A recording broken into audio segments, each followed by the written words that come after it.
Ubahkan hidup kami Tuhan, semakin serupa denganmu. Haleluya. Amin.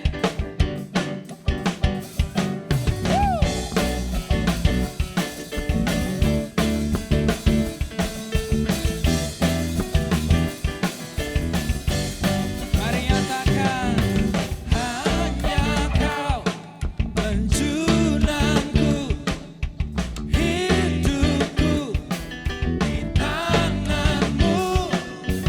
Kau Tuhan sanggup pulihkan, ubahkan hati yang hancur semuanya.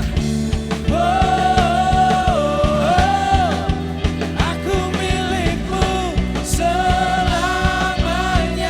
Mari nyatakan, untuk hidupku jadikan seperti-Mu.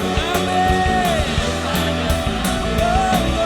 Sampai selamanya aku mau bersinar selalu. Amin.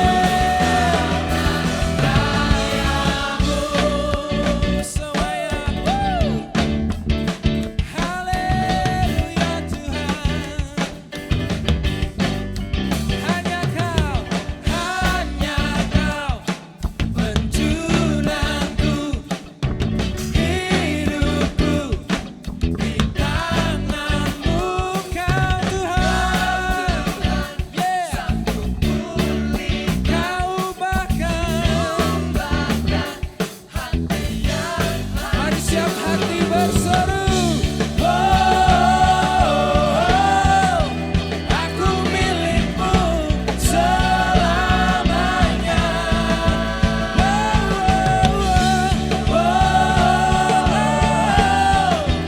Aku milik-Mu selamanya.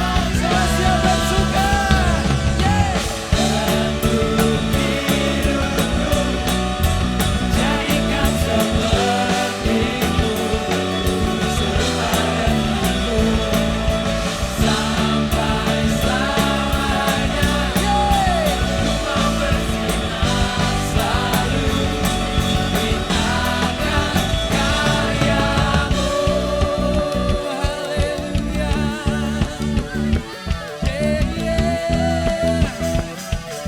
Sebab Kau Tuhan semuanya.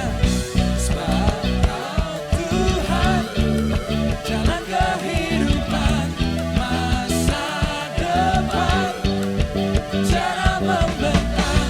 Sebab Kau Tuhan, jalan kehidupan masa depan, cara membentang. Sebab Kau Tuhan, amin. Cara membentang. Sebab Kau Tuhan, kami percaya masa depan kami Tuhan. Cara membentang. Bentuk hidupku jadikan seperti-Mu, serupa denganmu sampai selamanya. Aku mau bersinar selalu. Bentuk hidupku jadikan seperti-Mu, serupa denganmu sampai selamanya. Ku mau bersinar selalu, beritakan karya-Mu. Bersorak-sorai haleluya. Haleluya, puji nama Tuhan. Shalom jemaat Tuhan. Kami ucapkan selamat datang di ibadah online Gereja Mawar Sharon untuk regional Jawa Tengah dan DIY. Kami percaya bahwa tidak ada jarak di dalam hadirat Tuhan. Dan welcome home kami ucapkan bagi Bapak Ibu Saudara yang baru kali ini bergabung bersama dengan kami dan bagi Anda yang belum tergabung di dalam Connect Group. Agar kami dapat mengenal Anda lebih dekat lagi dan apabila Anda memerlukan informasi mengenai Connect Group, silakan menghubungi kami melalui nomor WhatsApp 08 222 3390. Dan bagi jemaat yang akan memberikan persembahan, baik persepuluhan maupun persembahan ucapan syukur, dapat memberikan dengan cara transfer ke rekening berikut ini sesuai dengan gereja lokal masing-masing. Dan hari ini ialah minggu terakhir di bulan April. Kita akan bersama-sama berdoa bagi Anda yang merayakan wedding anniversary ataupun berulang tahun di sepanjang bulan April ini. Untuk itu bagi Anda yang merayakan wedding anniversary ataupun yang berulang tahun, Anda cukup mengangkat tangan di mana Anda berada dan kita akan bersama-sama berdoa untuk Anda. Mari kita satukan hati di dalam berdoa. Bapa yang baik, kami bersyukur atas kasih anugerah-Mu yang tidak pernah berkesudahan. Tuhan, Engkau sungguh baik. Saat ini kami bersatu hati berdoa untuk saudara-saudari kami yang sepanjang bulan April ini merayakan wedding anniversary ataupun yang berulang tahun. Biar Tuhan kiranya Engkau curahkan rahmat berkat anugerah-Mu sehingga anak-anak-Mu ini akan terus hidup di dalam kasih anugerah, di dalam damai sejahtera, sukacita dan kebenaran oleh Roh Kudus-Mu. Biar Engkau akan terus angkat naik Tuhan dan bukan turun. Dan biar setiap anak-anak-Mu ini akan makin menikmati kasih karunia-Mu dan bersyukur lebih lagi. Dan Tuhan Yesus, sebentar kami juga akan membawa setiap persembahan kami di hadapan-Mu. Biar kiranya Tuhan, Engkau yang menguduskan setiap hati kami. Biar kami akan membawa persembahan kami dengan ucapan syukur, dengan sukacita. Biar kiranya Engkau Tuhan disukakan dan berkenan atas setiap persembahan yang kami bawa. Terima kasih Tuhan, ini persembahan kami lahir dari hati kami yang mengasihi Engkau. Di dalam nama Tuhan Yesus, haleluya, amin. Selamat memberi, Tuhan Yesus memberkati. Jangan lupa klik tombol subscribe di YouTube untuk mengetahui update informasi seputar ibadah online, serta aktifkan lonceng pemberitahuan. Dan juga follow akun Instagram Gereja Lokal GMS Regional Jateng dan DIY untuk update informasi terbaru tentang ibadah, Connect Group, dan lain-lain.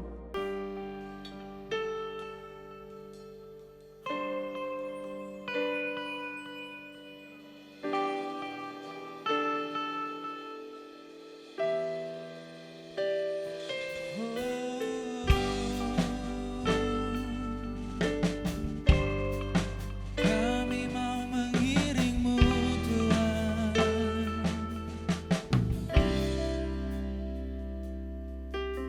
semua karena anugerah-Mu hari ini ada. Bukan karena kuatku, namun karena Roh-Mu.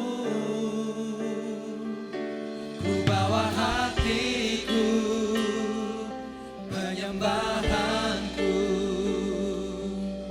ku semakin berkurang, Yesus makin bertambah.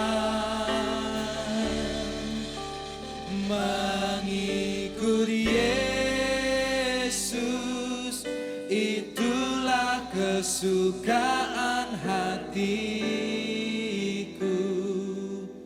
Ku lepas semua hakku untuk mengenal kehendaknya di hidupku. Mengiring Yesus, itulah kekuatan hidup.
Terima kasih buat anugerah. Kami meyakini ya Tuhan, anugerah-Mu yang membawa kami, menuntun kami dari satu kemenangan kepada kemenangan yang lain. Meskipun tantangan, masalah, himpitan terjadi, tapi kami gak perlu berkecil hati karena sekali-kali Tuhan tidak pernah meninggalkan, membiarkan hidup kami berjalan sendirian. Tuhan selalu setia mendampingi kami senantiasa. Oleh karena itu Tuhan berfirman-Lah, bersabdalah, kami rindu mengerti dan paham apa yang menjadi kehendak-Mu, dan biar kami kerjakan itu dengan sepenuh hati dalam kehidupan kami setiap hari. Roh Kudus, urapi setiap kami, berikan kami hikmat dan pengertian supaya kami mengerti rahasia kerajaan sorga lewat kebenaran firman Tuhan yang sebentar kami akan dengar. Berfirmanlah, bersabdalah, jamahlah setiap kami dimanapun kami berada hari ini. Kami duduk di ruangan VIP yang sama, yaitu hadirat Tuhan. Berbicaralah, bersabdalah, kami kembalikan semua pujian, hormat, kemuliaan bagi nama-Mu saja. Dalam nama Tuhan Yesus kita yang bersyukur, bersuka cita atas hari ini. Katakan bersama-sama, haleluya, amin. Shalom Bapak Ibu Saudara jemaat Tuhan. Dimanapun Anda berada, sebetulnya kita duduk kembali di ruangan yang sama, ruangan VIP yang sama, bahkan yang namanya hadirat Tuhan. Buka hati kita dimanapun kita berada, karena Tuhan sanggup menjamah, mengubah kehidupan kita. Dan firman Tuhan biarkan menjadi pelita bagi kaki kita dan terang bagi jalan kita. Bapak Ibu Saudara, beberapa waktu ini kita berbicara mengenai seri pengajaran dari kitab Pengkhotbah. Saya sengaja mempersiapkannya karena saya meyakini di dalam setiap cerita atau tulisan-tulisan Salomo, Pengkhotbah atau Kohelet itu terdapat rahasia bagaimana kita bisa hidup dengan bahagia namun penuh arti. Bukan sembarangan bahagia menurut standar atau ukuran dunia, tapi apa yang Tuhan kehendaki di dalam hidup kita. Jadi sepanjang seri pengajaran kita Pengkhotbah, saya berikan tagline, rahasia hidup bahagia dan penuh arti. Dan itu yang menjadi doa saya bagi Bapak Ibu Saudara sekalian, supaya kita menikmati kehidupan kita sepanjang kita di atas muka bumi, tapi tak kehilangan rencana kehendak Tuhan. Namun justru sebaliknya, kita mengerjakannya dengan sepenuh hati. Dan hari ini kita akan bahas pasal yang keempat, yang saya beri judul pasal keempat ini adalah mati keuntungan kalau hidup berbuah. Dikutip juga dari perkataan Rasul Paulus, nanti kita pelajari dalam ayat-ayat selanjutnya. Mari kita lihat bersama-sama kita Pengkhotbah pasal yang keempat. Ayat demi ayat kita akan baca, lalu kita berhenti, saya menjelaskan. Karena begitulah caranya kita merenungkan firman Tuhan. Mari kita lihat ayat yang pertama. Lagi aku melihat segala penindasan yang terjadi di bawah matahari. Dan lihatlah air mata orang-orang yang ditindas dan tak ada yang menghibur mereka. Karena di pihak orang-orang yang menindas ada kekuasaan. Penindasan ketidakadilan terjadi di atas muka bumi ini Bapak Ibu Saudara. Bahkan penindasan atau ketidakadilan itu bukan hanya terjadi buat orang-orang yang non-Kristen atau bukan orang percaya. Tapi seringkali bukankah terjadi dalam hidup kita. Mungkin kalau saya izinkan Bapak Ibu Saudara bercerita satu persatu, ada pengalaman-pengalaman ketidakadilan atau penindasan atau kecurangan yang kita hadapi. Padahal kita anak Tuhan, padahal kita rajin berdoa, rajin beribadah, melayani bahkan memberi. Ternyata kadang penindasan atau ketidakadilan juga bisa terjadi dalam kehidupan kita, anak-anak Tuhan, orang-orang Kristen sekalipun. Dan Salomo sepanjang hidupnya memperhatikan melihat hal itu. Dalam istilah teologi ya disebut ada kata yang disebut dengan kata teodesi. Teodesi adalah mengapa ya penderitaan atau hal yang tidak enak atau musibah terjadi pada orang benar. Bahkan orang-orang yang bukan percaya, bahkan orang-orang yang sengaja gak mau percaya ada dia Tuhan, mereka berpikir tuh kan, itulah buktinya kenapa musibah, kenapa kecelakaan, kenapa bencana terjadi ini dan itu tuh kan buktinya memang gak ada Tuhan. Coba ada Tuhan. Tuhan kan pasti bisa menghindarkan, Tuhan kan maha tahu, maha kuasa. Dia bisa menyingkirkan musibah, bencana. Tuh kan kata orang-orang yang gak mau kenal Tuhan, tuh kan kata orang-orang ateis, mereka gak percaya Tuhan itu ada. Karena buktinya kejahatan, penindasan, kecurangan terjadi di mana-mana. Bahkan tak luput kadangkala kita orang-orang benar pun juga mengalaminya. Salah satu pasti tokoh Alkitab, kita tahu ceritanya mengenai Ayub. Kadang-kadang ngeri sih baca kitab Ayub yang 42 pasal itu ngeri. Harapannya sih doanya kita, Tuhan supaya jangan seperti mengalami apa yang Ayub alami. Tapi kisah Ayub pun ditulis untuk mengingatkan kita ternyata banyak hal yang tidak ideal, banyak hal yang bersifat tidak enak terjadi atas orang-orang benar. Dan ternyata benar Salomo di dalam hikmatnya dia menjumpai ternyata juga penindasan terjadi di bawah matahari. Di bawah matahari itu di mana sih? Ya di atas muka bumi ini loh, di dunia ini. Terjadi perkara-perkara yang tidak menyenangkan, terjadi perkara-perkara yang tidak enak. Kalau Bapak Ibu Saudara tanya kepada saya, jawabannya memang kadang-kadang penuh misteri. Kedaulatan Tuhan yang mengetahui semuanya itu. Tapi kalau kita bisa simpulkan mengenai hal yang tidak enak, penindasan yang terjadi, maka sebetulnya ada konsekuensi. Minimal ini 3 hal konsekuensi yang saya pikirkan mengenai penindasan yang terjadi di atas muka bumi. Yang pertama, saya meyakini setiap orang harus mempertanggungjawabkan perbuatannya di atas muka bumi. Kalau kita berbuat curang, kalau kita berbuat jahat, menindas, kita bukan korban, bahkan kita pelaku penindasan. Satu saat kita harus mempertanggungjawabkan di hadapan Tuhan. Kitab Wahyu dicatat bagaimana satu ketika semua manusia akan menghadap tahta pengadilan. Dan dibuka kitab yang berisi catatan mengenai perbuatan kita selama kita di atas muka bumi, Bapak Ibu Saudara. Berbicara mengenai penindasan di atas muka bumi, berarti konsekuensi yang pertama adalah kita perlu mempertanggungjawabkan. Entah kita orang baik, entah kita orang jahat, kita harus mempertanggungjawabkan. Kalau doa saya sih Bapak Ibu Saudara, lebih baik memilih jadi orang benar, jadi orang yang ditindas. Meskipun saya doakan dalam nama Tuhan Yesus, tak seorang pun Anda yang ditindas. Tapi lebih baik jadi korban dibanding jadi pelaku maksud saya. Tapi kalau lebih ideal lagi sih, tidak ada seorang pun jadi korban. Karena konsekuensi yang pertama kita perlu mempertanggungjawabkan. Yang kedua, kita yang punya power, kita yang punya kuasa, otoritas, koneksi kekayaan, gunakan dengan bijaksana bukan untuk menekan atau merugikan orang lain. Saya jadi teringat kisah Daud, kaya raya, hebat ini raja. Kalau berperang pasti menang, banyak menangnya. Satu ketika dia lihat seorang wanita mandi namanya Batsheba, lalu dia rancang bagaimana suaminya namanya Uria dibunuh dengan begitu licik, dengan begitu curang. Lalu setelah melakukan dosa ditegur oleh nabi, seorang nabi namanya Nabi Nathan. Nabi mempergunakan cerita perumpamaan, ada orang kaya ngambil dombanya orang miskin, disembelihnya untuk dikasih kepada tamu-tamunya. Daud marah sekali, siapa orang itu? Nabi Nathan berkata, engkaulah ya raja. Yang begitu curang, kau punya semua kaya raya, tapi menindas orang yang lemah, mengambil domba satu-satunya, bahkan membunuh Uria. Konsekuensi yang kedua, berbicara mengenai penindasan atau ketidakadilan di atas muka bumi, berarti sadari baik-baik Bapak Ibu Saudara, gunakan kuasa, otoritas, kekayaan, sumber daya yang kita miliki untuk melayani Tuhan, bukan untuk menindas atau mencurangi seseorang. Yang ketiga, terdengar tidak enak sih, tapi kalau orang benar terlanjur ditindas.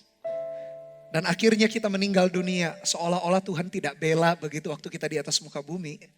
Seolah-olah akhirnya kita meninggal juga karena penindasan itu. Saya meyakini dalam kekekalan, keadilan atau upah itu menjadi bagian kita. Dan lamanya hidup manusia di atas muka bumi yang kata Musa 70-80 tahun, mungkin ada yang 100 tahun, sedikit orang saja. Tapi dibandingkan kekekalan jauh Bapak Ibu Saudara. Jadi kalau kita lihat dari sudut pandang kekekalan, penindasan ketidakadilan yang ada di atas muka bumi menjadi sesuatu yang kita rasa singkat begitu. Kalaupun kita tidak dibela, seolah-olah tidak dibela. Kalaupun penindasan itu terjadi dan akhirnya kita meninggal dunia. Lalu kayaknya kita penasaran begitu. Kok Tuhan tidak melakukan keadilan sepanjang kita di atas muka bumi, dengarkan baik-baik. Dibanding namanya kekekalan, namanya aja kekekalan. Dari ujung ke ujung gak ada batasnya dibandingkan hidup kita di atas muka bumi. Maka lihatlah hidup yang kekal atau kekekalan itu menjadi upah, menjadi bagian kita. Itulah cara pandang ketika kita melihat penindasan, ketidakadilan, penganiayaan. Janganlah jadi pelaku penganiayaan, kalau jadi korban. Bertindaklah dengan bijaksana, bukan balas dendam, minta perlindungan Tuhan. Doa saya sebagai gembala Anda supaya perlindungan Tuhan sempurna dalam hidupmu. Tapi kalaupun terjadi seperti kisah yang mengenaskan, yang tidak mengenakan seperti Ayub, biarkan hati kita tetap tidak meninggalkan Tuhan. Karena Dia di balik semua itu, kita percaya bahwa Tuhan itu turut bekerja dalam segala sesuatu.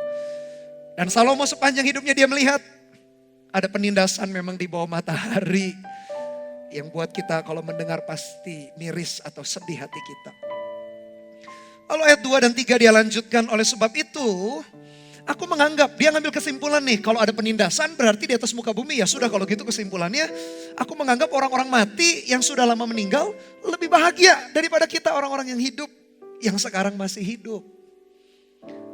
Ketika kita datang ke rumah duka, ibadah pemakaman begitu atau ibadah penghiburan, saya selalu mengingatkan jemaat atau tamu atau keluarga yang hadir, saya mengingatkan bahwa satu saat juga kita akan berakhir, jenazah kita masuk ke dalam peti mati itu dan satu saat dikuburkan. Dan saya mengingatkan kepada orang-orang yang datang, yang sedih itu siapa sih? Siapa yang sedih, lihat siapa sebetulnya. Yang sedih itu, yang menyedihkan itu kita yang masih tinggal di atas muka bumi. Kadang-kadang kita menangis, ya memang satu sisi karena sedih kehilangan orang yang kita cintai. Tapi kalau dibandingkan yang kasihan itu sebetulnya siapa? Kasihan yang meninggal atau kasihan kita yang hidup di atas muka bumi?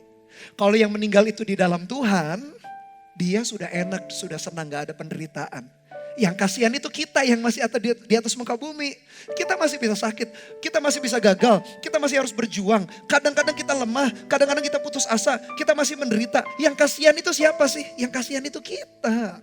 Sehingga Salomo berkata, lebih bahagia yang sudah meninggal. Memang betul, lebih bahagia yang sudah meninggal.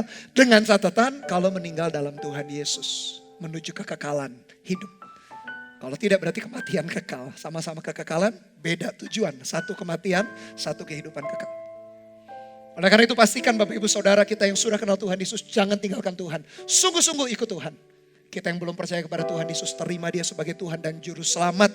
Mengaku dengan mulut, kata kita percaya dengan hati. Kita diselamatkan bukan karena perbuatan, amal, atau pelayanan, atau pemberian kita. Tapi karena anugerah Tuhan. Benar Salomo menyimpulkan, lebih baik yang sudah meninggal. Yang kasihan itu kita. Karena kita masih menderita, kita masih berjuang, kita masih bisa sakit. Yang sudah meninggal sudah selesai pertandingan iman mereka. Kalau mereka meninggal di dalam Tuhan. Lalu dia lanjutkan ayat 3, tetapi yang lebih bahagia daripada kedua-duanya itu, kuanggap orang yang belum ada. Yang belum melihat perbuatan jahat yang terjadi di bawah matahari. Nah kalau untuk yang kedua, saya agak kurang setuju. Karena bagaimana caranya orang itu bahagia kalau orang itu belum pernah hidup di atas muka bumi. Nah kita bahagia atau enggak sebetulnya tergantung pilihan kita. Sehingga Paulus yang saya jadikan judul di dalam kitab Filipi pasal pertama.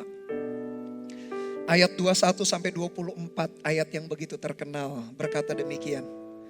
Karena bagiku hidup adalah Kristus dan mati adalah keuntungan. Tetapi jika aku harus hidup di dunia ini, itu berarti bagiku bekerja, berarti lakukan sesuatu produktif, memberi buah. Paulus berkata, jadi mana yang harus kupilih? Aku tidak tahu. Aku didesak dari dua pihak. Aku ingin pergi, maksudnya ingin meninggal. Diam bersama-sama dengan Kristus itu memang jauh lebih baik. Ayat 24, tetapi lebih perlu untuk tinggal di dunia ini karena kamu, karena jemaat katanya. Paulus sendiri menyatakan, kalau dia hidup di atas muka bumi, tadi Salomo sih membandingkan lebih baik yang tidak hidup sama sekali, yang gak pernah ada, maksudnya anak gugur kalau di pasal-pasal berikutnya dia katakan. Tapi saya kurang setuju, saya meyakini kalau kita yang hidup di atas muka bumi, tapi kita punya prinsip seperti Rasul Paulus tadi, kalau mati memang keuntungan, kalau hidup kita bekerja menghasilkan buah, maka saya yakin dan percaya hidup kita itu gak akan sia-sia. Meskipun jerih payah, usaha, kadang-kadang penindasan, kadang-kadang hal yang tidak mudah kita hadapi. Tapi orang-orang yang seperti itu, orang-orang seperti Bapak Ibu Saudara dengan saya, yang berusaha berjalan di dalam kehendak dan rencana Tuhan, kita ini orang-orang yang berbahagia. Paulus berkata, kalau aku hidup berarti ini prinsipnya. Aku pasti lakukan sesuatu, entah pekerjaan, entah bisnis, entah pelayanan, entah di dalam keluarga. Lakukan sesuatu untuk menghasilkan buah. Buah berarti sesuatu yang bisa dinikmati oleh orang lain. Buah tidak dinikmati oleh pohonnya. Biarkan hidup kita seperti pohon itu yang menghasilkan buah. Hidup kita berarti bisa dinikmati oleh orang lain. Oleh keluarga kita. Dalam tempat pekerjaan kita. Di komunitas di mana kita berada. Hidup kita gak sesia-sia itu Bapak Ibu Saudara. Meskipun Salomo berkata lebih baik kalau begitu yang tidak pernah ada. Manusia yang tidak pernah lahir lebih bahagia katanya daripada yang sudah meninggal. Atau daripada kita dibandingkan kita yang masih hidup. Menurut saya enggak juga. Orang-orang yang berbahagia adalah orang yang hidup. Tetapi dalam rencana dan kehendak Tuhan, dia tahu bahwa Tuhan sekali-kali tak pernah meninggalkan, membiarkan, dan Tuhan punya rencana. Dan dia berkata, Tuhan, aku mau berjalan di dalam rencana dan kehendak-Mu. Orang-orang kayak begitu akan tetap bahagia meskipun di dunia ini ada perjuangan, ada penderitaan. Kadangkala mungkin kita menerima ketidakadilan sana dan sini. Tapi kalau kita punya prinsip yang demikian, hidup kita gak akan pernah sia-sia. Justru hidup kita bermakna. Paulus katakan, hidup harus menghasilkan buah. Dia berkata, aku didesak dari dua pihak. Aku bingung mau pilih yang mana. Mati enak bersama Kristus.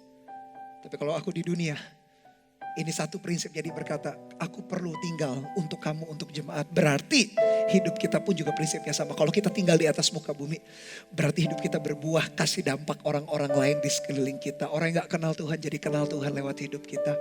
Pernikahan yang rapuh, kenal kita pernikahan itu. Mengalami rekonsiliasi, mengalami pemulihan. Anak-anak muda yang putus asa, yang give up, yang gak punya cita-cita, gak punya lagi tujuan hidup, ketemu dengan kita. Anak-anak muda bangkit menjadi anak-anak muda yang dipakai Tuhan, mengerti potensi talentanya dan menggunakannya untuk Tuhan. Jadilah orang-orang yang seperti itu, sehingga kehidupan kita gak pernah sia-sia. Kehidupan kita sangat-sangat bermakna dan berguna. Ayat 4, Salomo berkata, dan aku melihat bahwa segala jerih payah dan segala kecakapan dalam pekerjaan adalah iri hati seseorang terhadap yang lain. Ini pun kesia-siaan dan usaha menjaring angin. Benar sih, kadangkala kita rajin bukan karena memang kita mau rajin. Cuma gak terima aja lihat orang lain lebih semangat dari kita. Pokoknya gak mau kalah sama orang lain, kita susul menyusul. Bagi saya kadangkala iri hati dalam takaran tertentu baik. Maksudnya adalah supaya kita ini kadang-kadang perlu cermin, orang lain lebih semangat, lebih rajin, kita malas, harusnya kita malu. Nah kalau dalam batasan itu sih masih oke lah, iri hatinya yang dalam konteks yang baik. Tapi iri hatinya kalau kebablasan, kalau keterusan, jadi akhirnya menyikut orang, lalu gak terima, bersungut-sungut, marah, kemudian gak terima lakukan perkara-perkara yang curang untuk menjatuhkan orang lain. Nah itu yang gak boleh. Tapi kalau iri tanda petik masih dalam takaran yang baik, akhirnya kita bercermin, iya ya. Orang itu bisa pakai waktu dengan baik. Saya kok sembarangan. Orang itu bisa ya bekerja sambil juga dia terus belajar. Kok saya nggak bisa. Nah kalau iri yang kayak gitu masih dalam batasan yang terukur. Nggak apa-apa juga sih. Sama seperti rasa takut kan. Kadang takut juga baik dalam batasan yang pas, yang wajar. Coba orang nggak punya ketakutan. Nyetir kendaraan, mobil atau motor. Terus aja digas begitu rupa.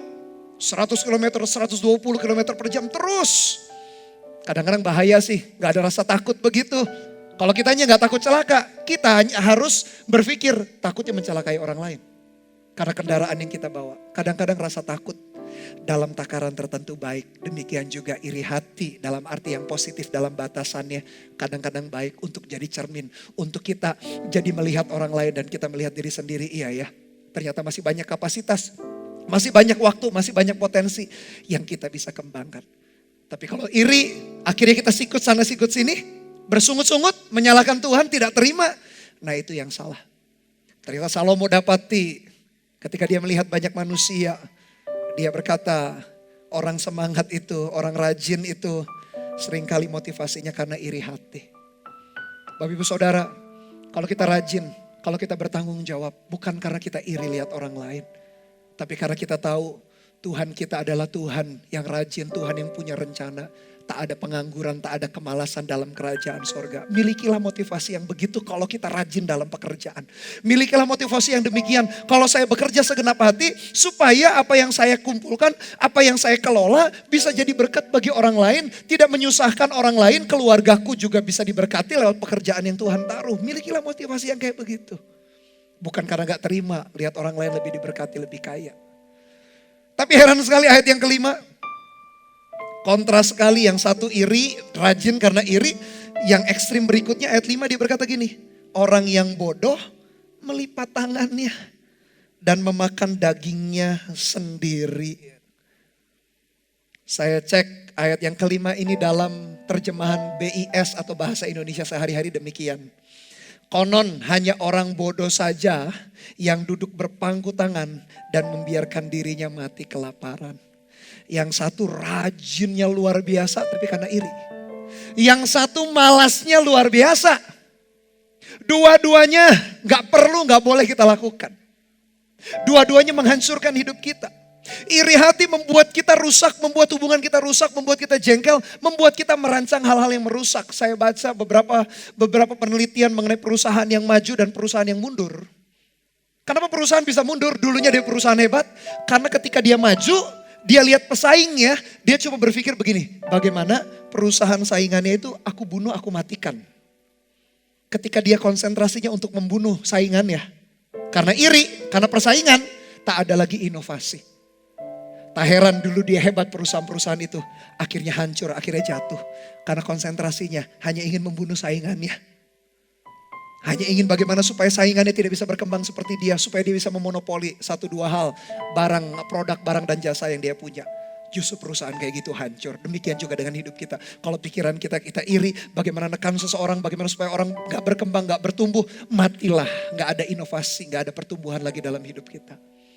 Tapi juga jangan ekstrim berikutnya. Akhirnya malas, berpangku tangan.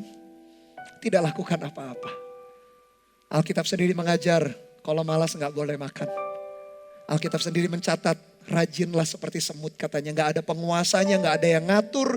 Dia tahu kalau musim panas, musim mengumpulkan. Untuk nanti musim dingin, gak ada makanan apa-apa yang bisa diambil. Punyalah naluri, punyalah insting, punyalah kerajinan seperti semut. Ada dua ekstrim yang Salomo berkata, yang satu rajin memang tapi karena iri, yang satu malasnya luar biasa.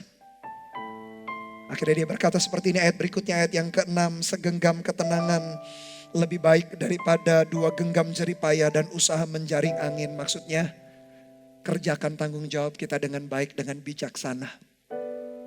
Bukan karena rajin yang karena iri, tidak juga jatuh ke dalam ekstrim yang berikutnya, malasnya luar biasa.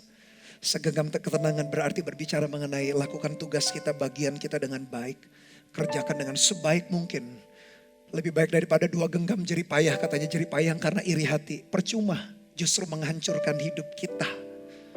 Di dalam aktivitas, di dalam pekerjaan, di dalam rutinitas kita sehari-hari.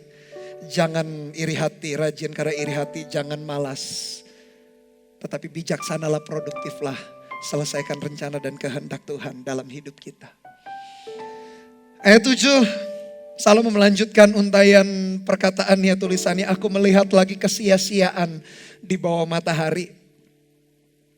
Ada seorang sendirian. Ayat 8 sekali lagi, ada seorang sendirian.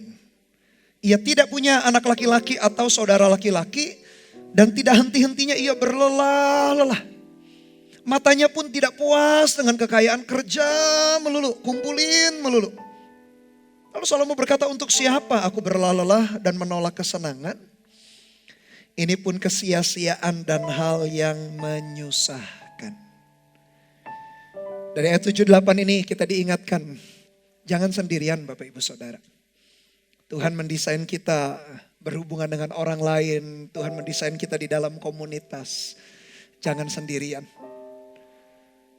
Orang yang diceritakan ketika dia berlelah-lelah sendirian, toh apa yang dia kumpulkan satu saat dia akan tinggalkan. Tidak akan dibawa mati. Kalau dia tinggalkan, dia sendirian, tinggalkan buat siapa? Anak gak punya. Mungkin keluarga jauh, hubungannya sudah retak, sudah rusak. Untuk siapa dia kumpulkan? Bahkan bisa saja jatuh ke tangan orang yang bukan darah dagingnya. Banyak cerita sih di sana sini. Orang kaya gak punya anak, akhirnya jatuh juga ke pembantunya, ke karyawannya juga. Akhirnya pindah ke keluarga yang lain. Bukan dia yang, keluarga dia yang meneruskan. Dan itu realita kehidupan. Oleh karena itu Bapak Ibu Saudara, hargai hubungan kita dengan orang-orang lain, jangan sendirian. Karena Tuhan mendesain kita demikian. Saya tulis, life is designed for companionship, not isolation. And for intimacy, not loneliness. Kehidupan dirancang Tuhan untuk sebuah hubungan, bukan untuk menyendiri seorang diri. Bahkan untuk kedekatan, keintiman. Bukan kesendirian, bukan kesepian. Tuhan mendesain hidup kita demikian. Sehingga bijaksanalah. Kalau bukan keluarga jasmani, mungkin keluarga jasmani kita tidak ideal. Saya meyakini ada kok keluarga rohani. Ada hubungan persahabatan yang bahkan kata firman Tuhan jauh lebih dekat daripada hubungan darah dan daging. Intinya adalah kita nggak bisa berkata ya memang nasib aku dilahirkan sendirian, aku nggak punya pasangan hidup, aku nggak punya keluarga yang dekat dan semuanya. Tidak ada yang kita bisa berkata ya sudahlah nasib ya sudah begitu saja. Sebetulnya kita masih bisa usahakan ini dan itu. Sehingga dari ayat ini ada beberapa hikmat praktis. Hikmat praktis yang pertama, hargai keberadaan orang lain. Mau keluarga jasmani, keluarga rohani, sahabat, teman, komunitas, hargai mereka. Jangan sendirian. Yang kedua, kita yang sudah menikah, setialah kepada pernikahan kita. Setia kepada suami atau istri kita, setialah dalam pernikahan. Karena pasangan kita adalah teman pewaris, adalah kehidupan, kata firman Tuhan, kata Rasul Petrus. Hargai pernikahan. Bahkan hargai anak-anak kita yang akan melanjutkan apa yang sudah kita bangun dengan jerih payah kalau kita sudah menikah. Nah saudara-saudariku yang belum menikah, saya doakan supaya Anda menikah dengan orang yang tepat di waktu yang tepat. Jangan juga sendirian. Tahukah saudara-saudari yang belum menikah, ada orang yang dipanggil Tuhan memang untuk selibat, untuk tidak menikah. Tapi jauh lebih banyak Tuhan panggil orang-orang untuk menikah, sebetulnya menikmati pernikahan. Karena pernikahan atau keluarga adalah idenya Tuhan. Bukan idenya manusia, bukan budaya manusia, tapi idenya Tuhan sendiri. Ada orang sih memang dipanggil untuk sendirian sampai meninggal, untuk selibat, untuk tak menikah. Tapi saya meyakini begitu banyak orang, bahkan jauh lebih banyak orang yang dipanggil untuk menikah. Sehingga saudara-saudariku yang masih single, jangan obral juga cinta begitu rupa. Namun sebaliknya jangan juga terlalu jual mahal. Minta hikmat Tuhan, bergaul dengan banyak orang, pilihlah orang yang tepat. Bukan menaruh standar yang terlalu tinggi atau kita obral terlalu rendah. Carilah yang tepat, yang bijaksana. Tuhan memberikan kita hikmat juga lewat Alkitab. Apalagi kalau kita tinggal dalam komunitas. Pemimpin-pemimpin sahabat, teman-teman rohani akan menuntun kita. Sehingga kita gak pernah sendirian berjalan di dalam kehidupan. Dan doa saya juga bagi saudara-saudara yang belum menikah.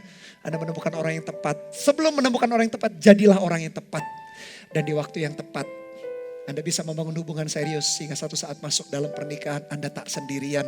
Karena Tuhan mendesain demikian. Memang ada orang-orang yang Tuhan panggil untuk tak menikah sepanjang umur hidupnya. Tuhan kasih kekuatan karunia khusus. Tapi jauh lebih banyak lagi orang-orang yang Tuhan panggil untuk menikmati pernikahan dalam keluarga. Lebih lanjut mengenai jangan sendirian atau hubungan itu. Salomo berkata dalam ayat 9-12, dia berkata demikian, berdua lebih baik daripada seorang diri karena mereka menerima upah yang baik dalam jerih payah mereka. 10, karena kalau mereka jatuh yang seorang mengangkat temannya, tapi wahai atau celaka orang yang jatuh yang tidak mempunyai orang lain untuk mengangkatnya. Juga kalau orang tidur berdua mereka menjadi panas, tetapi bagaimana seorang saja dapat menjadi panas? Dan bila mana seorang dapat dikalahkan, dua orang akan dapat bertahan. Tali 3 lembar tak mudah diputuskan. Dari ayat 9-12 dia jelaskan kembali. Bagaimana hebatnya ketika kita tidak sendirian. Saya kasih judul kekuatan sinergi. Ada 4 berkat sinergi. Ayat 9 dikatakan menerima upah yang lebih baik. Kok bisa? Pasti. Saya meyakini kerja tim, kerja kelompok, kerja bersama pasti hasilnya jauh lebih baik. Tantangannya apa? Tantangannya delegasi. Tantangannya apa? Ketika lihat orang tidak sesempurna tanda petik seperti yang kita harapkan. Kadang-kadang kita gak mau. Semua kita sikat sendirian. Dan semakin kita sikat sendirian, semakin runyamlah kita. Bukan karena kita malas. Kalau kita sudah rajin, saya dorong Bapak Ibu Saudara, maulah bekerja dengan tim. Bahkan delegasilah perkara-perkara tertentu. Lihat kerja tim. Kerja yang baik, kerja kelompok, kerja tim yang baik akan menghasilkan hasil yang jauh lebih baik. Kenapa? Karena kekuatan talenta banyak orang digabungkan untuk mencapai sebuah tujuan. Bukankah harusnya jauh lebih baik? Seperti kalau kita suka olahraga, kita tahulah sepak bola ada 11 orang, basket ada 5 orang. Semua punya posisinya, semua punya fungsinya, semua punya perannya masing-masing. Tak mungkin single fighter. Dalam pertandingan-pertandingan kelompok seperti sepak bola, basket, dan pertandingan yang lain. Semua punya porsinya. Dan lihat kan, kenapa tim bisa menang, tim basket, tim sepak bola bisa menang? Karena orang-orangnya berkontribusi, saling mengisi, saling melengkapi, saling melakukan peran dan tugasnya. Sehingga tak heran piala kemenangan itu mereka peroleh. Demikian dalam hidup kita setiap hari. Kenapa upah yang lebih baik? Karena kerja bersama. Kenapa kerja bersama? Talenta kekuatan digabungkan menjadi sesuatu yang lebih hebat. Berkat yang kedua daripada sinergi katanya adalah mengangkat temannya, tetapi why atau celaka orang yang jatuh yang tak punya orang lain untuk mengangkatnya. Hidup kita manusia, meskipun kita sudah jaga demikian rupa, kesehatan lah, pemikiran lah, ide lah, bisnis lah, banyak belajar, tetap saja kan kita bisa sakit. Tetap saja kadang-kadang kita bisa tersandung, bisa rugi nih bisnis, pekerjaan, karir kita bisa amblas Bapak Ibu Saudara. Kondisi yang seperti ini misalnya wabah, tiba-tiba semuanya serba jadi berjalan dengan lambat. Tak ada yang menentu dalam hidup. Meskipun dari pihak kita berjaga-jagalah atau lakukan tugas bagian kita dengan bijaksana. Tapi toh sebijaksana-bijaksananya kita, sejaga-jaganya kita kesehatan tetap aja bisa sakit kan? Celakalah katanya. Kalau orang jatuh sendirian gak ada yang mengangkatnya. Itulah sebabnya Tuhan taruh orang-orang di sekeliling kita. Hargai, cintai mereka. Justru waktu-waktu yang banyak di rumah seperti sekarang ini. Bukankah membuat kita sadar. Orang-orang yang ada di sekitar kita. Di keluarga kita. Mungkin cuma 4 orang, 5 orang. Suami, istri, 2 anak, 3 anak. Atau kakak, adik. Dengan orang tua mungkin. Sedikit orang kita makin sadar. Iya ya. Betapa berharganya orang-orang itu. Dikala kita gak bisa kumpul dengan orang lain, orang-orang itu yang setia di dalam rumah kita saling menjaga satu dengan yang lain. Ketika kita sakit, ketika kita lemah, orang itu yang menghibur, orang itu gak lari kemana-mana, orang itu gak diupah apa-apa. Karena orang itu Tuhan tempatkan dalam hidup kita. Betapa bergunanya, betapa pentingnya mereka. Demikian doa saya juga kehadiran kita di tengah-tengah hidup orang lain menjadi sesuatu yang berguna. Yang mengangkat mereka, bukan hanya kita yang diangkat. Tapi tiba gilirannya satu saat ketika mereka lemah pun angkatlah mereka. Ketika kita kuat, ketika kita bisa lakukan sesuatu kebaikan buat mereka. Itulah berkat sinergi yang kedua. Berkat sinergi yang ketiga dikatakan kalau suami istri, kalau mereka tidur berdua menjadi panas. Tapi saya juga percaya ini merupakan figuratif atau gambaran berbicara mengenai saling membangun, saling membakar semangat satu dengan yang lain. Bukan hanya hangat secara fisik. Tapi secara jiwa, secara hati, secara spirit. Kalau kita ketemu dengan orang yang optimis, kita pun akan tertular optimis kan. Optimis itu apa sih? Selalu melihat kesempatan meskipun di tengah-tengah kesempitan. Sebaliknya pesimis apa? Selalu melihat kesempitan meskipun kesempatan besar di hadapan kita. Kita bersyukur kalau dikelilingi oleh orang-orang yang optimis, orang-orang yang takut akan Tuhan, orang-orang yang cinta Tuhan. Semangat yang seperti itu menular dalam hidup kita. Semangat yang seperti itu menular. Bertemanlah, bergaul dengan banyak orang, bersahabatlah, pilih-pilih. Karena akan saling mempengaruhi satu dengan yang lain, kekuatan sinergi. Orang akan menjadi hangat kalau berdua. Ada transfer sikap, ada transfer semangat satu dengan yang lain. Sama juga bisa membagikan kedinginan. Kalau kita bersifat beku, kaku, gak mau maju, itu juga menular, hati-hati. Jadi pastikan kita dikelilingi oleh orang-orang yang tepat dalam hidup kita. Dan berkat yang terakhir dari sinergi. Salomo berkata, seorang dapat dikalahkan, 2 orang bisa bertahan. Apalagi kalau 3, tali 3 lembar tak mudah diputuskan. Ada kekuatan yang luar biasa, tak mudah diputuskan, tak mudah hancur. Kalau kita bersama-sama tidak sendirian. Oleh karena itu dari hal-hal kekuatan sinergi ini kita bisa belajar. Hargai Bapak Ibu Saudara, orang-orang yang Tuhan taruh. Saya pakai istilah Tuhan menaruh kita, memberikan ada divine connection. Ada koneksi ilahi yang terhubung antara kita dengan seseorang atau dengan banyak orang atau dengan beberapa orang. Hargai itu, jangan rusakkan karena hal ini, karena hal itu. Rawatlah sambil kita mempersiapkan diri untuk koneksi kabel berikutnya. Yang Tuhan menghubungkan entah dengan siapa kita gak tahu. Berjalan saja dalam ketaatan, berjalan saya dalam kehendak dan rencana Tuhan. Nanti kabel koneksi itu Tuhan akan konekkan dengan orang-orang lain di sekeliling kita. Tapi yang ada selama ini, jagalah dengan baik, berdamai dengan semua orang. Rasul Paulus katakan, jangan cari musuh. Bijaksanalah, hargai karena demikian hebatnya kekuatan daripada sinergi. Dan di untayan ayat-ayat yang terakhir, ayat 13. Dia berkata lebih baik seorang muda miskin tetapi berhikmat daripada seorang raja tua tetapi bodoh. Yang tak mau diberi peringatan lagi karena dari penjara orang muda itu keluar untuk menjadi raja. Biarpun ia dilahirkan miskin semasa pemerintahan orang yang tua itu.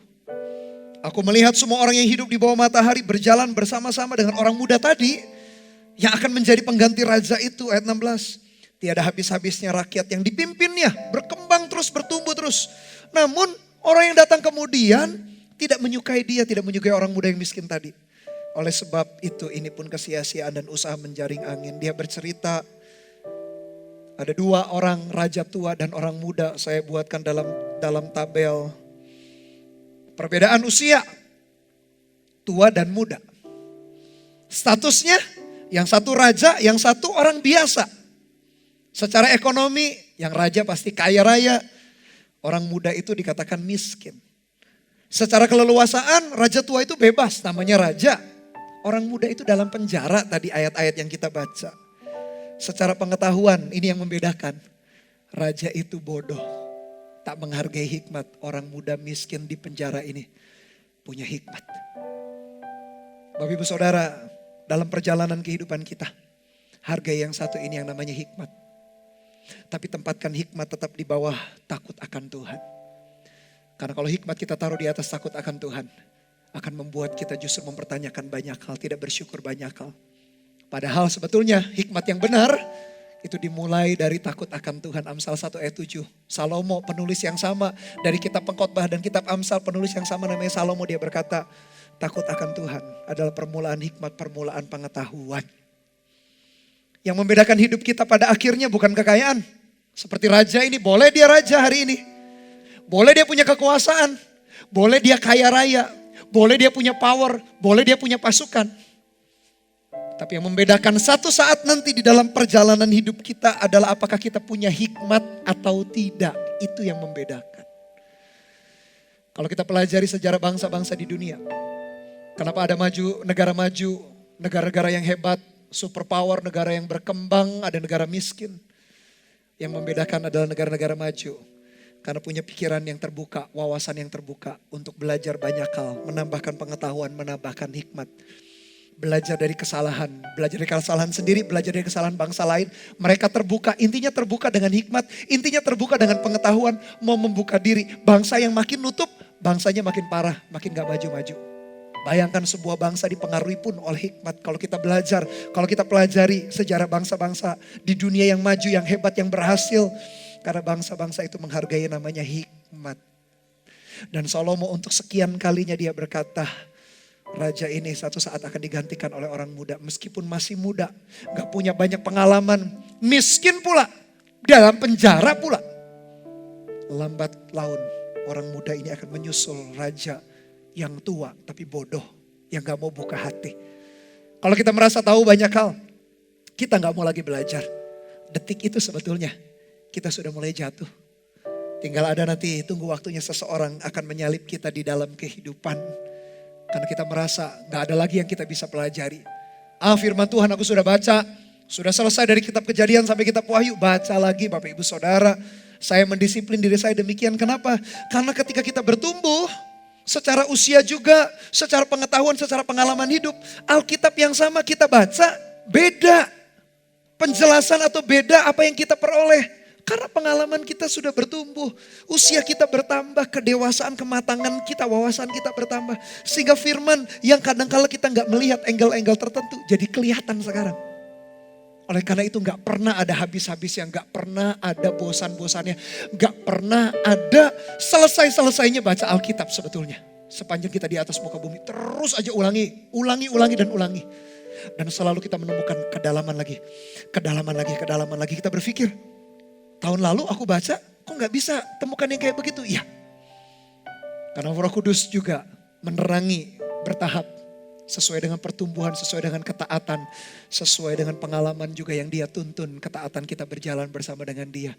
Makin lama makin dalam. Terus akhirnya kita tambah matang, tambah dewasa. Tambah mampu menyelesaikan kehendak dan rencana Tuhan. Yang membedakan orang tua ini, raja tua ini dengan orang muda adalah orang muda itu berhikmat. Hari ini mungkin kita bukan siapa-siapa. Hari ini kita tidak dipandang. Hari ini mungkin secara kekayaan gak seberapa. Tapi karena hati kita haus untuk belajar, nambahkan pengetahuan, nambahkan hikmat. Di bawah takut akan Tuhan. Takut akan Tuhan taruh di atas. Supaya kalau kita makin berhikmat, Ketika kondisi tidak ideal terjadi, kita tidak akan menyalahkan sana dan sini merasa sok pandai. Kita justru akan terus memperbaiki diri, berubah. Taruhlah hikmat pengetahuan di bawah takut akan Tuhan. Kita tundukkan hikmat kita di bawah iman hati kita kepada Tuhan. Kalau itu yang kita lakukan, tambahkanlah terus hikmat dan pengetahuan. Itu yang membuat kita berkembang, itu yang terus membuat kita maju. Gak masalah raja itu lebih hebat hari ini. Orang muda itu akan menyalip dengan kecepatan yang luar biasa. Ayat 16, tiada habis-habisnya rakyat yang dipimpinnya. Oh, bertumbuh terus. Orang muda ini akhirnya jadi raja, jadi penguasa yang hebat. Tapi orang yang datang kemudian tak menyukai dia. Bapak Ibu Saudara, bukankah itu hidup kita? Meskipun kita sudah jadi orang yang hebat, orang penuh hikmat. Tapi bukankah kita tidak bisa menyenangkan hati semua orang, bukan? Kalau ada peristiwa yang terjadi demikian, bukan karena kita salah, bukan karena kita teledor, bukan karena kita sengaja menyakiti hati orang lain. Kita sudah lakukan yang terbaik, tapi tetap saja ada orang yang sinis dengan kita. Tahukah Bapak Ibu Saudara, kadang-kala itu baik. Supaya kita gak sombong. Supaya kita tetap rendah hati. Sehebat-hebatnya kita, sepandai-pandainya kita, tetap saja ada orang yang gak suka sama kita. Jangan jadi batu sandungan dari pihak kita. Tapi kalau dari pihak orang lain, gak apa-apa. Kalau Paulus berkata, aku lebih suka tinggal dalam kelemahan. Ada duri dalam daging yang menggocok aku, utusan iblis. Dia minta 3 kali dia berdoa. Tidak mundur-mundur, Tuhan berkata, cukuplah kasih karuniaku. Justru dalam kelemahanmu lah kuasaku sempurna. Kadang-kadang ada duri dalam daging. Ada orang-orang yang gak suka kita. Gak apa-apa lah. Toh kita gak bisa menyukakan semua orang. Asal jangan jadi batas sandungan. Itu saja bagian kita. Gak apa-apa supaya kita rendah hati. Supaya kita gak merasa dengan hikmat, dengan kekuatan kita. Lihat tuh semua orang suka sama saya. Enggak. Tetap kita manusia. Toh pada akhirnya kemuliaan hanya untuk bagi nama Tuhan. Dari pasal 4 ini ada 3 aplikasi yang simple. Yang bisa kita lakukan dalam hidup kita. Yang pertama saya dorong Bapak Ibu Saudara termasuk saya juga hidup yang produktif.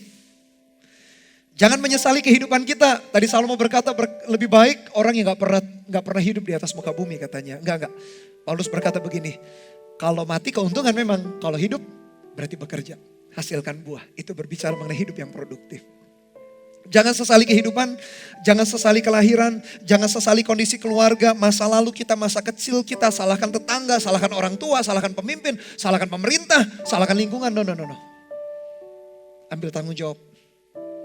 Kita tahu kondisi kita gak ideal, ambil tanggung jawab, kerjakan dengan produktif. Tuhan menyertai, Tuhan mengurapi kita. Aplikasi yang kedua, hargai keberadaan orang-orang di sekitar kita. Tak kebetulan orang itu Tuhan taruh. Sebaliknya tak kebetulan kita ada dalam hidup beberapa orang. Tak kebetulan. Hargai orang-orang yang Tuhan taruh dalam hidup kita. Hargai divine connection. Hargai koneksi ilahi. Dia hubungkan kabel rohani itu. Kabel ilahi itu dalam hidup kita. Keluarga bisa jadi orang tua, suami, istri, anak. Teman, sahabat, pemimpin rohani, gereja. Teman pekerjaan kita, bos kita. Partner bisnis kita. Pokoknya ada koneksi-koneksi yang Tuhan izinkan terjadi. Hargai orang-orang di sekeliling kita. Jangan berjalan sendirian. Tadi saya sudah bahas ada 4 kekuatan, ada 4 berkat sinergi bukan? Tuhan taruh memang kita di kumpulan banyak orang. Karena Tuhan punya rencana yang luar biasa. Hargai orang-orang di sekeliling kita. Jangan rusakkan hubungan. Sambil kita mempersiapkan diri kita untuk dikonekkan kepada orang-orang berikutnya yang Tuhan mau percayakan. Aplikasi yang terakhir, yang ketiga, tambahkan hikmat dan pengetahuan. Banyak belajar Bapak Ibu Saudara. Tambahkan pengetahuan. Tambahkan hikmat, apalagi dari Alkitab, dari firman Tuhan.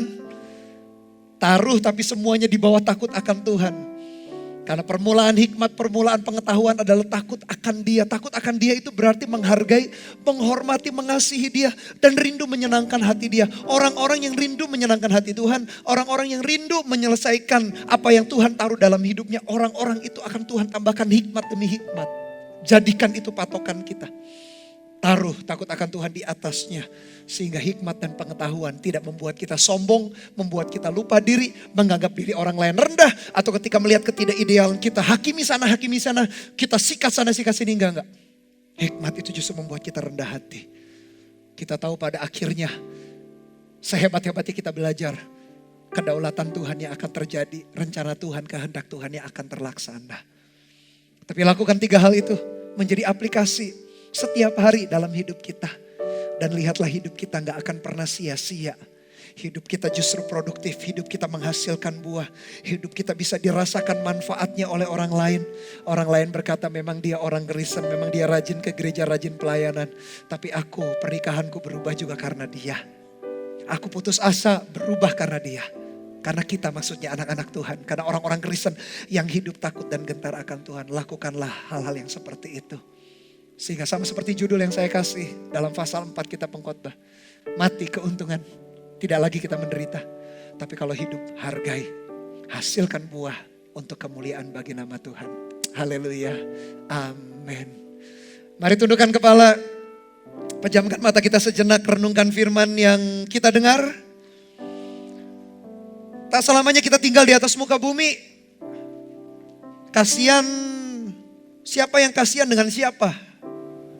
Kitalah yang harus dikasihani sebetulnya yang masih hidup. Karena penderitaan perjuangan, harga yang dibayar masih terus berlanjut. Tapi biarkan hidup kita gak pernah sia-sia. Karena kita memaknai dengan benar. Memaknai dengan mengerti rencana kehendak Tuhan dan mau berjalan di dalamnya. Dan Roh Kudus membantu menolong kita. Kita gak pernah sendirian. Nyanyikan lagu ini bersama-sama. Jadikan doa kita. Haleluya Tuhan. Dari para penjaga mengharap fajar pagi. Haleluya Tuhan. Amin. Segenap asaku dan relung hati berharap padamu. Walau ku tak dapat melihat jaramu. Katakan dengan segenap hati kita, ini keputusan kami ya Tuhan. Namun kami pilih yang ini ya Tuhan. Yaitu percaya padamu. Haleluya. Oh Yesus, Jadikan doa kita pengakuan iman kita, katakan ku percaya akan janjimu. Kami meyakini ya Tuhan. Terima kasih. Rasa Haleluya, haleluya Tuhan. aku ragu, satu hal ku tahu bahwa janjimu Kami yakin, kami percaya kepada janjimu, kepada firman-Mu. Haleluya Tuhan, lekang oleh waktu. Katakan dengan segenap hati kita, pasti digenapi. pasti digenapi. Ulangi dari awal.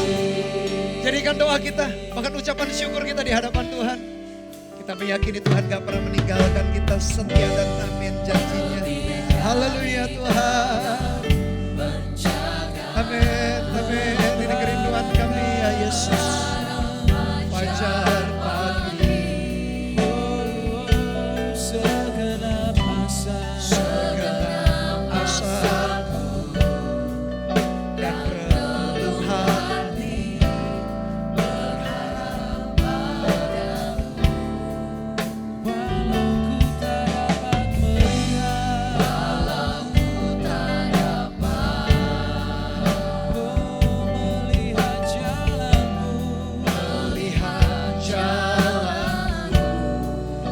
Tapi ini keputusan kami, komitmen kami. Kami pilih yang ini ya Tuhan. Namun ku memilih. Haleluya Yesus Tuhan. Kami mau percaya penuh. Gak setengah-setengah, percaya bulat dan penuh. Haleluya Yesus Tuhan, ini doa kami. Kami bersyukur ya Yesus Tuhan. Katakan ku percaya. akan janji Haleluya Yesus, kami bersyukur. Hatiku aku ragu, satu hal ku tahu bahwa janjimu takkan pernah lekas. akan pernah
Pejamkan mata kita sejenak, arahkan hati kita. Ingat kembali firman yang baru saja kita dengar.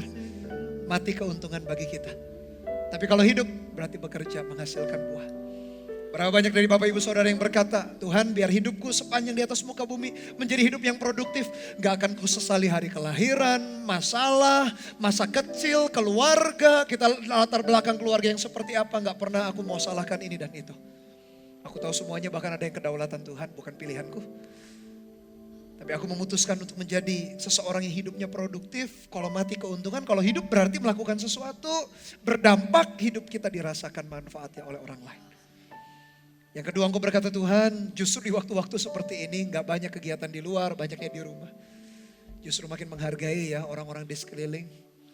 Mereka yang bersusah payah bersama-sama, mereka yang gak pernah meninggalkan, mereka setia.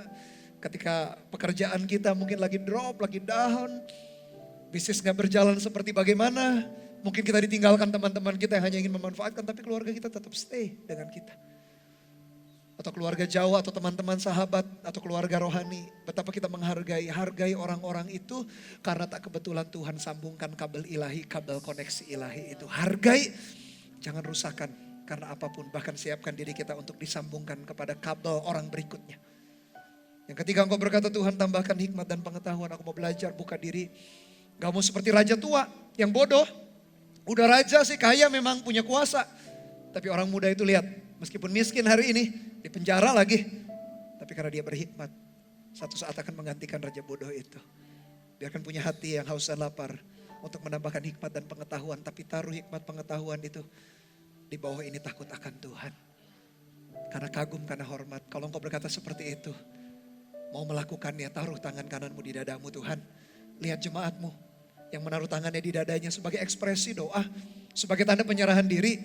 Sebagai tanda kami bawa hidup kami kembali di altar Tuhan, di mesbah Tuhan. Jadi persembahan yang hidup, yang kudus dan berkenan. Pakai kami, biar kami produktif.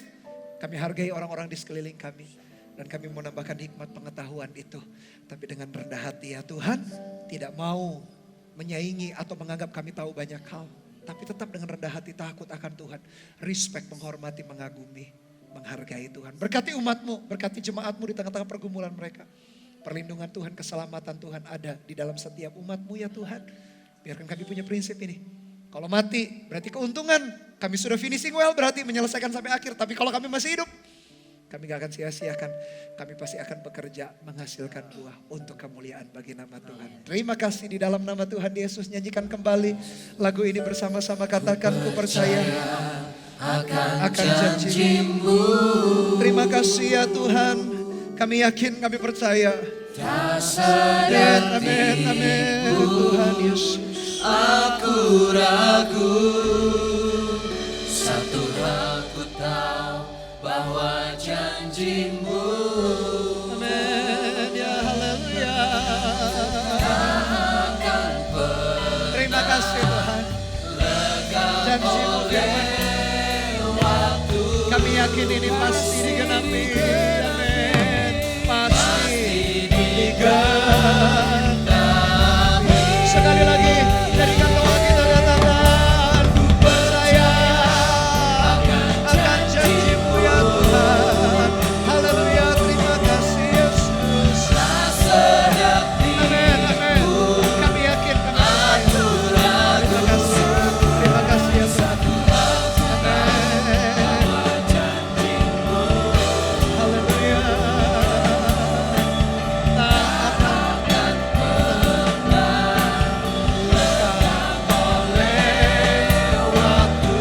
Katakan pasti digenapi. Pasti digenapi. Pasti digenapi.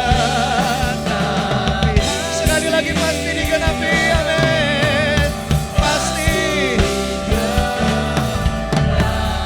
Haleluya, sorak-sorai kuat Tuhan. Kemuliaan pujian hanya bagi-Mu ya Yesus. Meteraikan firman-Mu dalam hati kami. Dan kami mau melakukannya, Roh Kudus memberikan kekuatan kepada kami. Memberkati kembali umat-Mu ya Tuhan. Di tengah-tengah kondisi yang tak mudah seperti ini. Berikan kesehatan, kekuatan, perlindungan, jauhkan dari sakit penyakit. Bahkan tetap kami bisa produktif. Kami bisa menguatkan hati orang lain meskipun gak bisa ketemu mungkin secara fisik. Kami bisa telepon mereka, video call, mendoakan, support mereka. Biarkan hati itu ada dalam hidup jemaat, berikan penghiburan. Kalau juga Tuhan karena kondisi begini, perekonomian jadi melambat, pekerjaan mungkin bisnis atau karir kami gak seperti yang kami harapkan Tuhan. Biarkan bulan-bulan waktu-waktu yang hilang Kau gantikan ya Tuhan, kami minta anugerah-Mu, hamba-Mu sebagai hamba Tuhan minta anugerah-Mu. Menggantikan hal-hal yang kemarin hilang tertunda, berkat-Mu juga secara jasmani, secara pekerjaan, secara keuangan juga. Tuhan curahkan kepada umat-Mu. Tuhan pelihara jemaat Tuhan, tidak ada yang sampai hidupnya bagaimana tidak dipelihara Tuhan. Semua aman di dalam penjagaan-Mu, penyertaan-Mu. Terima kasih ya Tuhan. Meteraikan firman-Mu, sebentar kami akan terima berkat yang datangnya daripada Tuhan. Dan hamba-Mu sebagai hamba Tuhan berdoa, kiranya supaya berkat jasmani dan rohani senantiasa tercurah melimpah dalam kehidupan umat Tuhan. Diberkati mereka di pintu masuk, di pintu keluar. Dalam keluarga, dalam pekerjaan, dalam hidup bersosial masyarakat. Dimanapun mereka berada, mereka diberkati bahkan jadi berkat karena Tuhan menyertai. Pegang hidup mereka dengan tangan kananmu ya Tuhan yang membawa kemenangan.